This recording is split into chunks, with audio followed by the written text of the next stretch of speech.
जय हिंद दोस्तों, मैं हूं आपका दोस्त केबी और आज की इस वीडियो में हम 1 मार्च 2021 को आरआरबी एनटीपीसी के दूसरे शिफ्ट का जो एग्जाम हुआ है इसमें पूछे गए जीके और करंट अफेयर्स के प्रश्नों को डिस्कस करेंगे। तो पूरा वीडियो बहुत ही ध्यान से देखिएगा। इस वीडियो की जो पीडीएफ फाइल है वह आपको टेलीग्राम चैनल केवी गुरुजी या फिर kbguruji.in के ऊपर मिल जाएगी, तो वहां से आप इसके पीडीएफ को भी डाउनलोड कर सकते हैं। तो चलिए इस वीडियो की हम शुरुआत करते हैं। तो पहला प्रश्न पूछा गया था कि हमारे देश में जो शास्त्रीय नृत्य हैं उनकी संख्या कितनी है, यानी कि टोटल क्लासिकल डांस की यहाँ पर बात की गई थी। तो वैसे अगर हम लोग अपने देश की बात करते हैं तो 8 आपको क्लासिकल डांस देखने को मिलेंगे। हालांकि बच्चों के द्वारा यह भी बताया गया कि यहाँ पर ऑप्शन में 8 नहीं था, तो हो सकता है ये प्रश्न गलत रहा हो, लेकिन आपको ध्यान रखना है कि हमारे देश में कुल 8 शास्त्रीय नृत्य हैं। जैसे कि मणिपुर का है मणिपुरी, उसी प्रकार से सतरिया है उड़ीसा का, कथक की अगर हम लोग बात करते हैं तो ये उत्तर प्रदेश का है, ओडिसी आपके उड़ीसा का है, कुचिपुड़ी की बात करते हैं तो ये आंध्र प्रदेश का है, तमिलनाडु की बात करते हैं तो यहाँ का है भारतनाट्यम, और अगर हम लोग केरल राज्य की बात करते हैं तो यहाँ से आपको 2 शास्त्रीय नृत्य देखने को मिलेंगे। एक तो हमारा है मोहिनी अट्टम और एक हमारा है कथकली। तो इन 8 के बारे में आपको ध्यान रखना है क्योंकि इनसे पहले भी कई सारे प्रश्न पूछे जा चुके हैं। अगला प्रश्न पूछा गया था कि पीएम किसान योजना के अंतर्गत कुल मिलाकर के कितने रुपए दिए जाते हैं। तो यहाँ पर कुल मिलाकर के एक साल में 6,000 रुपए दिए जाते हैं। कितने? 6,000 रुपए यहाँ पर दिए जाते हैं। इससे पहले भी पीएम किसान योजना से कई बार प्रश्न पूछा जा चुका है। तो जो हमारा अंतरिम बजट था 2019 का, उसमें इसकी घोषणा की गई थी और 24 फरवरी 2019 को पीएम नरेंद्र मोदी के द्वारा उत्तर प्रदेश का जो गोरखपुर जिला है वहां से इस योजना को लॉन्च किया गया था। तो ध्यान रखिएगा, 2,000 रुपए के 3 किस्तों में 6,000 रुपए यहां पर टोटल दिए जाते हैं। अगला प्रश्न पूछा गया था कि मामलूक वंश का तीसरा शासक कौन था। मामलूक वंश की बात करें, स्लेव डायनेस्टी की बात करें या फिर हम लोग गुलाम वंश की बात करते हैं तो ये तीनों एक ही हैं। और मामलूक वंश के तीसरे शासक की बात करते हैं तो ये थे इल्तुतमिश। कौन थे? इल्तुतमिश। 1211 से लेकर के 1236 तक ये मामलूक वंश के तीसरे शासक रहे थे। स्थापना किसने की थी? तो कुतुबुद्दीन ऐबक के द्वारा 1206 ईस्वी में मामलूक वंश या फिर गुलाम वंश की स्थापना की गई थी। दूसरे शासक की बात करते हैं तो आराम शाह मात्र 1 वर्ष तक सुल्तान रहे थे दिल्ली के, तो ये आपको ध्यान रखना है। उसके बाद में रुकनुद्दीन फिरोज की बात करते हैं तो ये भी कुछ समय के लिए 1236 में ही चौथे सुल्तान रहे थे मामलूक वंश के। और रजिया सुल्तान का नाम आपको जरूर ध्यान रखना है, जो कि गुलाम वंश की 5वीं शासक थी और दिल्ली की पहली महिला सुल्तान थी, तो इसीलिए रजिया सुल्तान का नाम आपको ध्यान रखना है। अगला प्रश्न पूछा गया था कि जो हमारे देश में 61वां संविधान संशोधन हुआ था ये किससे संबंधित है। तो इसको तो हम लोग कई बार वैसे भी डिस्कस कर चुके हैं। 61st कॉन्स्टिट्यूशनल अमेंडमेंट एक्ट की बात करते हैं तो इसके द्वारा हमारे देश में जो संसद है या फिर हमारे देश में जो विधानसभा है उसमें जो लोग वोट देने जाते हैं उनकी आयु पहले रखी गई थी 21 वर्ष। तो यहाँ पर क्या किया गया, 21 वर्ष से कम करके इसको कर दिया गया था 18 वर्ष। तो ये आपको ध्यान रखना है, तो ये परिवर्तन किया गया था और इसके द्वारा अनुच्छेद 326 में संशोधन हुआ था। किसमें? आर्टिकल 326 में यहाँ पर अमेंडमेंट किया गया था। अगला प्रश्न पूछा गया था कि सिकंदर और पोरस के बीच में जो युद्ध है वह किस नदी पर हुआ था। तो ये भी कह सकते हैं आप, बहुत ही आसान सा प्रश्न था। तो ये जो युद्ध है यह झेलम नदी के तट पर हुआ था। कहां पर? झेलम नदी के तट पर यह युद्ध हुआ था। इस युद्ध को हम लोग बैटल ऑफ हाइडस पास के नाम से भी जानते हैं। किस नाम से? बैटल ऑफ हाइडस पास के नाम से जानते हैं। तो 326 बीसी में ये जो युद्ध है इन दोनों के बीच में लड़ा गया था। और आपको ध्यान रखना है कि जो पोरस हैं ये पौरव साम्राज्य के शासक थे और सिकंदर के बारे में तो आप सभी को पता होगा कि मैसेडोनिया का शासक था सिकंदर। इस युद्ध में सिकंदर की जीत हुई थी। अगला प्रश्न पूछा गया था कि जो 17वीं पैरेलल लाइन है वह किन देशों के बीच में सीमा का निर्धारण करती थी।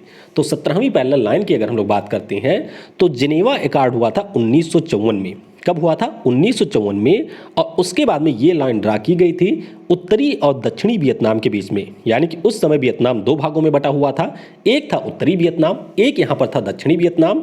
तो उन्हीं के बीच में 17वीं पैरेलल लाइन गुजरती थी। हालांकि वर्तमान में दोनों एक हो चुके हैं, यानी कि अब वियतनाम एक है, उत्तरी और दक्षिणी वियतनाम आपस में मिल चुके हैं। अगला प्रश्न पूछा गया था कि इनमें से कौन सा राज्य नेपाल के साथ में सीमा साझा नहीं करता है। हालांकि कुछ लोगों ने यहां पर यह भी बताया कि प्रश्न ये पूछा गया था कि नेपाल के साथ में कितने राज्य सीमा साझा करते हैं। तो यहाँ पर देखिए ये है नेपाल, तो सबसे पहले उत्तराखंड हो गया, उसके बाद में है उत्तर प्रदेश, उत्तर प्रदेश के बाद में है बिहार, फिर कुछ हिस्सा आपके लगता है पश्चिम बंगाल का, और यहाँ पर है सिक्किम। तो टोटल 5 राज्य ऐसे हैं जो कि नेपाल के साथ में सीमा साझा करते हैं। सबसे बड़ी सीमा किसकी है? तो बिहार की नेपाल राज्य के साथ में सबसे बड़ी सीमा है। तो ये पॉइंट भी आपको याद रखना है। वैसे ये प्रश्न 2 से 3 बार पहले भी पूछा जा चुका है। अगला प्रश्न पूछा गया कि अंडमान और निकोबार द्वीप की जो सर्वोच्च चोटी है वह कौन सी है? तो इसकी जो सर्वोच्च चोटी है उसका नाम है सैडल पीक। क्या नाम है? सैडल पीक इसका नाम है। 731 मीटर इसकी टोटल ऊंचाई है। और अगर हम लोग बात करते हैं तो अंडमान और निकोबार द्वीप समूह के अंतर्गत जो उत्तरी अंडमान द्वीप है उसके ऊपर ये मिलेगा। तो इसके बारे में भी आपको याद रखना है। एक प्रश्न यहाँ पर निर्वाचन आयोग से पूछा गया था। कहा गया है कि कुछ यहाँ पर स्टेटमेंट दिए गए थे निर्वाचन आयोग के बारे में, तो एग्जैक्ट क्वेश्चन क्या था वह आप नीचे कमेंट में जरूर बता दीजिएगा, जिससे जब मैं इसकी पीडीएफ को तैयार करूं तो उसमें इसको ऐड कर सकूं। तो इसीलिए कौन से प्रश्न यहाँ पर एग्जैक्ट पूछे गए थे वह भी आप कमेंट में बताइएगा, और अन्य कौन से प्रश्न पूछे गए थे उन्हें भी आप कमेंट में बताइएगा, जिससे मैं पीडीएफ में इन सभी को इंक्लूड कर सकूं। फिर पूछा गया था कि इनमें से कौन सी चौथी पीढ़ी की भाषा है, यानी कि 4th जनरेशन की लैंग्वेज के बारे में पूछा गया था। तो 4th जनरेशन की लैंग्वेज की बात करते हैं तो पर्ल हो गया, पीएचपी हो गया, एसक्यूएल है, रूबी है, पाइथन है, ये सारे आपके 4th जनरेशन की भाषा है। कुछ लोगों ने यहाँ पर बताया कि कोबाल किस जनरेशन की भाषा है, इससे प्रश्न पूछा गया था। तो ध्यान रखिएगा कोबोल, जिसे हम लोग कॉमन बिजनेस ओरिएंटेड लैंग्वेज के नाम से जानते हैं, ये हमारे 2nd जनरेशन की लैंग्वेज है। तो इसके बारे में भी आपको याद रखना है। फिर एक आसान सा प्रश्न पूछा गया था कि आराम हराम है का जो नारा है वह किसने दिया था? तो ये स्लोगन दिया गया था जवाहरलाल नेहरू जी के द्वारा। किसके द्वारा? जवाहरलाल नेहरू जी के द्वारा ये नारा दिया गया था। अगला प्रश्न पूछा गया कि गांधी जी व सरोजिनी नायडू को किस जेल में रखा गया था? तो ऑप्शन में कई सारे पैलेस दिए गए थे। तो आगा खान पैलेस जो कि आपको मिल जाएगा पुणे में। कहां पर है? पुणे में आपको मिलेगा आगा खान पैलेस। तो यहां पर गांधी जी को, सरोजिनी नायडू और इनकी जो वाइफ है कस्तूरबा गांधी, इन सभी के साथ में रखा गया था 2 वर्षों के लिए। कब से कब तक? तो अगस्त 1942 से मई 1944 तक बंद रहे थे, नहीं बंद रहे थे ये यहाँ पर। तो इनके साथ साथ कौन था? तो कस्तूरबा गांधी थी, महादेव देसाई थे, सरोजिनी नायडू थी। इन सभी को आगा खां पैलेस में रखा गया था, और इसी दौरान कस्तूरबा गांधी और महादेव देसाई का निधन भी हो जाता है। तो ध्यान रखिएगा, कस्तूरबा गांधी जो कि गांधी जी की वाइफ थी, इनका निधन इसी आगा खां पैलेस में हुआ था 1944 में। तो ये प्रश्न भी परीक्षा में पूछा जा सकता है। अगला प्रश्न पूछा गया था कि गोवा मुक्ति दिवस यानी कि गोवा लिबरेशन डे कब मनाया जाता है? तो ये मनाया जाता है 18 दिसंबर को। कब? 18 दिसंबर को ये दिवस मनाया जाता है। क्यों मनाया जाता है? क्योंकि जब हमारा देश 1947 में आज़ाद हो गया था, उसके बाद में जो पुर्तगाली थे वे देश छोड़ने को तैयार नहीं थे। तो पुर्तगालियों का कब्जा था गोवा के ऊपर, और फाइनली हमारी सेना के द्वारा 18 दिसंबर 1961 को ऑपरेशन विजय को चलाया जाता है, और उसके बाद में पुर्तगालियों को यहाँ से भगा दिया जाता है, यानी कि उनको खदेड़ा जाता है, और फिर जाके गोवा होता है आज़ाद। तो इसीलिए गोवा मुक्ति दिवस 18 दिसंबर को मनाया जाता है। ध्यान रखिएगा, ऑपरेशन विजय यहाँ पर हमारी सेना के द्वारा चलाया गया था। और अगर आपसे ये पूछा जाए कि गोवा की स्थापना दिवस हम लोग कब मनाते हैं, तो ये आपका मनाया जाता है 30 मई को। कब? 30 मई को ये मनाया जाता है। देखिए, जब गोवा यहाँ पर और इसके अलावा दादरा और नागर हवेली ये आज़ाद हो गए थे 1961 में, तो इनको केंद्र शासित प्रदेश बना दिया गया था। लेकिन गोवा को एक पूर्ण राज्य का दर्जा दे दिया जाता है 30 मई 1987 को। इसीलिए गोवा का जो स्थापना दिवस है, यानी कि इसका जो फाउंडेशन डे है, वह आपके 30 मई को मनाया जाता है।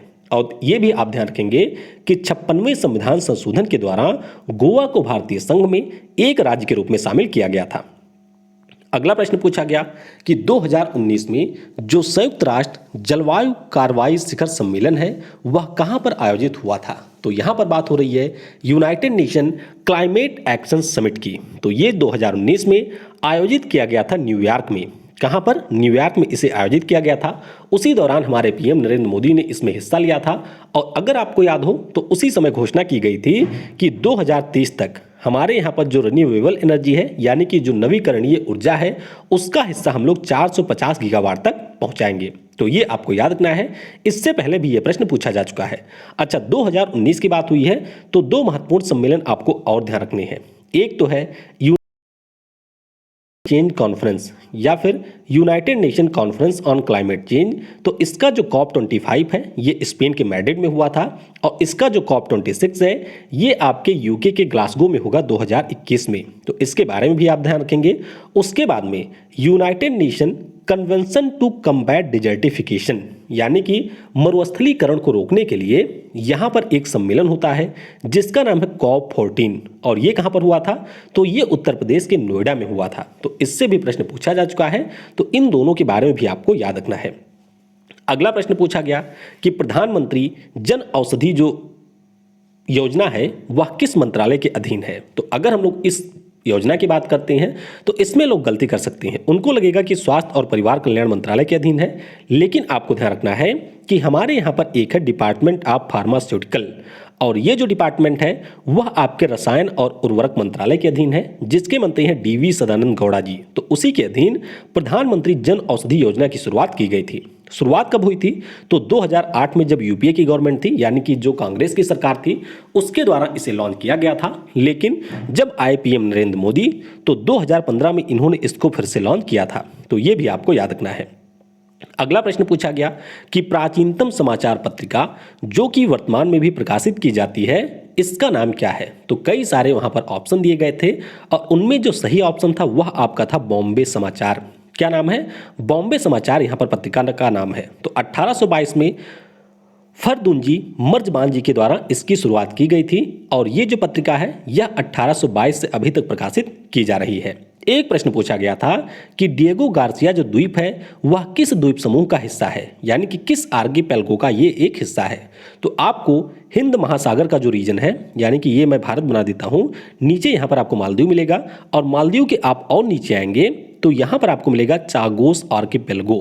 क्या नाम है, चागोस आर्किपेलागो, और ये ब्रिटेन के अधीन है और इसमें कई सारे द्वीप मिलेंगे और उन्हीं में से एक द्वीप है डिएगो गार्सिया। तो ध्यान रखिएगा ये चागोस आर्किपेलागो का हिस्सा है और ब्रिटेन के ये इस समय अधीन है। अगला प्रश्न पूछा गया था गेहूं, बंदर, आम और मानव का वैज्ञानिक नाम क्या है। दरअसल प्रश्न ये पूछा गया था कि एक वैज्ञानिक नाम दिया गया था और पूछा गया था कि वह इनमें से किसका है। तो गेहूं, बंदर, आम और मानव वहां पर ऑप्शन में दिए गए थे। तो मैं आपको इन चारों के वैज्ञानिक नाम बता देता हूं। गेहूं की अगर हम लोग बात करें तो इसका वैज्ञानिक नाम है ट्रिटिकम एस्टिवम। क्या नाम है, ट्रिटिकम एस्टिवम इसका वैज्ञानिक नाम है। ये पहले भी ऑलरेडी पूछा जा चुका है। फिर अगर हम लोग बंदर की बात करते हैं तो मकाका फैसिकुलेरिस ये बंदर का वैज्ञानिक नाम है। उसके बाद में आम की बात करते हैं तो यह भी पहले पूछा जा चुका है, तो मैग्नीफेरा इंडिका आम का वैज्ञानिक नाम है। उसी प्रकार से अगर हम लोग मानव की बात करते हैं तो होमो सेपियंस मानव का वैज्ञानिक नाम है। और सुबह वाले सत्र में यह भी पूछा गया था कि जो पहला होमो सेपियंस था वह कहाँ पर पाया गया था। तो ध्यान रखिएगा ये मिला था अफ्रीका द्वीप के मोरक्को में। तो ये भी आपको याद रखना है। उसके बाद में एक प्रश्न ये पूछा गया था कि बलस्य मूलम विज्ञानम ये किसका मोटो है, यानी कि बल का मूल विज्ञान है या फिर विज्ञान ही शक्ति है। तो ये मोटो है DRDO का, यानी कि Defence Research and Development Organisation का मोटो है बलस्य मूलम विज्ञानम। इसकी स्थापना कब हुई थी, तो 1958 में इसकी स्थापना होती है। मुख्यालय आपको मिल जाएगा नई दिल्ली में और वर्तमान में इसके अध्यक्ष हैं G सतीश रेड्डी साहब। तो ये भी आप कह सकते हैं एक प्रकार से आसान सा प्रश्न था अगर आपने DRDO के बारे में अच्छे से पढ़ा होगा। एक प्रश्न यहाँ पर पूछा गया था स्पेस एक्स या फिर फॉल्कन 9 से संबंधित। कई सारे लोगों ने यह बताया कि फॉल्कन 9 रॉकेट का पुराना नाम क्या था। कुछ इस प्रकार का प्रश्न पूछा गया था, तो नीचे कमेंट में बताइएगा कि एग्जैक्ट प्रश्न क्या था। उसके बाद में DNA से संबंधित एक कोई प्रश्न पूछा गया था, इसमें शायद जीनोम ऑप्शन करेक्ट था। तो एग्जैक्ट प्रश्न क्या था वह भी आप नीचे कमेंट में बताइएगा। प्रवाल भित्ति से संबंधित कोई प्रश्न पूछा गया था, तो ये प्रश्न क्या था इसके बारे में भी आप नीचे कमेंट में बताइएगा। देखिए कमेंट में जब आप नीचे बता देंगे तो जो मैं इसकी PDF प्रोवाइड करूंगा उसमें इन सभी चीजों को इंक्लूड करके आपको दूंगा, जिससे आप लोग इससे रिवीजन कर सकें। अब हम लोग यहां पर पहले शिफ्ट के जो बचे हुए क्वेश्चन थे उनको भी डिस्कस करेंगे। तो 22 क्वेश्चन हम लोगों ने सुबह वाले शिफ्ट में डिस्कस किया था। अच्छा, एक जो रैयतवाड़ी वाला था उसके बारे में मैंने आपको बता दिया था बंगाल में, लेकिन ये मद्रास में पहले शुरू हुआ था। कहां पर, मद्रास में 1792 में पहले शुरू हुआ था रैयतवाड़ी। तो जल्दबाजी में वो आपका गलत हो गया था, तो उसे भी मैं PDF में एडिट करके आपको दूंगा। अच्छा, सुबह वाले शिफ्ट में एक प्रश्न पूछा गया था कि इंद्रधनुष 2.0 है वह किससे संबंधित है। तो इसकी अगर हम लोग बात करते हैं तो ये संबंधित है टीकाकरण से। किसके टीकाकरण से? तो बच्चों और गर्भवती महिलाओं के टीकाकरण से यह संबंधित है। 2.0 के बाद में अभी कुछ समय पहले ही 3.0 को भी लॉन्च कर दिया गया है। तो ये आपका रिपीटेड प्रश्न है। इसके अलावा एक प्रश्न पूछा गया था कि अंतर्राष्ट्रीय जल दिवस, जिसे हम लोग विश्व वाटर डे या वर्ल्ड वाटर डे भी कहते हैं, इसको मनाए जाने की घोषणा कब हुई थी? तो ये घोषणा हुई थी 2003 में। और कब मनाते हैं हम लोग जल दिवस? तो ये हम मनाते हैं 22 मार्च को। तो 22 मार्च ये पहले भी एनटीपीसी में पूछा जा चुका है। फिर एक प्रश्न पूछा गया था कि 2019-20 में भारत को सबसे ज़्यादा जो एफडीआई है वह किस देश से मिला था? तो ये मिला था सिंगापुर से। किससे? सिंगापुर से ये मिला था। उसके बाद में एक प्रश्न ये पूछा गया था कि जो हमारा सन है उसकी ऊर्जा का मुख्य स्रोत क्या है? तो आप सभी को पता होगा कि सूर्य में मिलता है हाइड्रोजन, और जब ये हाइड्रोजन आपस में मिलते हैं तो इससे बनता है हीलियम, और अपार मात्रा में ऊर्जा यहाँ पर जनरेट होती है। और ये जो हमारी अपक्रिया है उसे हम लोग कहते हैं नाभिकीय संलयन। क्या कहते हैं? नाभिकीय संलयन इसको हम लोग कहते हैं। तो ये हमारे आज के दोनों शिफ्ट के पूछे गए प्रश्न थे। पहले शिफ्ट का वीडियो भी आपको नीचे डिस्क्रिप्शन में मिल जाएगा या फिर ऊपर के आई बटन पर मिल जाएगा, तो वहां से आप पहले शिफ्ट के वीडियो को भी देख सकते हैं। Thanks for watching. जय हिंद, जय भारत, और सबसे जरूरी, पढ़ेगा भारत तो बढ़ेगा भारत।